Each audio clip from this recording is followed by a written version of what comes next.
Métallo, tu étais vraiment au cœur du syndicalisme industriel, un syndicat qui avait des moyens. Et finalement, j'ai décidé de faire le saut. Puis est-ce qu'on t'offrait un poste à l'information? C'était comme ça initialement, mais je suis arrivé là aussi dans une situation particulière. Le syndicat, quand je suis arrivé là, sortait d'une grave crise.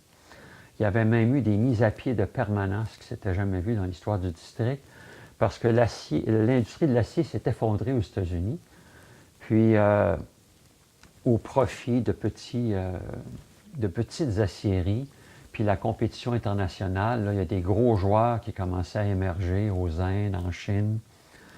Et là, vraiment, tout ce qui concernait le cœur du syndicalisme industriel avec de la grosse industrie, là, ce modèle-là s'effondrait. Il fallait vraiment s'ajuster.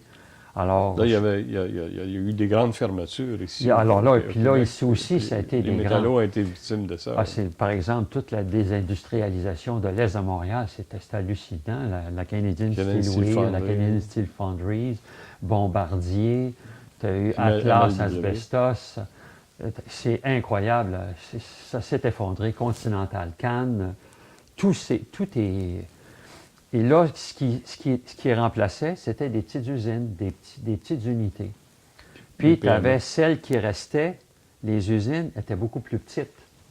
Et là, le rapport de force n'était pas le même. On ne pouvait pas donner le service à des petites unités de 10, 12, ça n'avait pas de bon sens. Alors, il fallait les regrouper. Ils ont mis sur pied une section locale composée, des officiers, des dirigeants locaux qui sont libérés à plein temps, puis qui s'occupent d'un 15, 20, 30...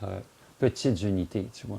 Puis ils ont fait du recrutement. Là, il y a eu des campagnes de recrutement massives, par exemple avec les agents de sécurité qui ont été... c'est une campagne qui a été importante pour permettre au district. Puis le district 5, qui correspondait grosso modo au Québec, est devenu un des districts à grandeur d'Amérique du Nord pour les métallos qui recrutait le plus. Mais la cotisation syndicale n'était pas nécessairement la plus élevée. Non, c'est ça. Parce que c'est lié au salaire. C'est lié Alors, quand tu arrives dans les petites unités, c'est pas la même chose. Hein? Le salaire fait plus bas que dans la grande acier. Puis la grande industrie, puis le secteur des mines, c'est cyclique. Puis la grande industrie, ça n'était plus ce que c'était. Même des usines comme, je sais pas moi... Dominion Bridge même a fermé. À un moment donné, ça a changé de propriétaire, ça a rapetissé, puis ça a fermé. Ou il y a des usines comme Stelco.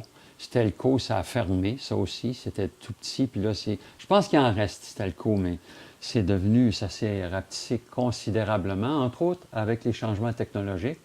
Puis le fait aussi que les entreprises produisaient ailleurs. Il y avait la compétition qui venait de l'extérieur.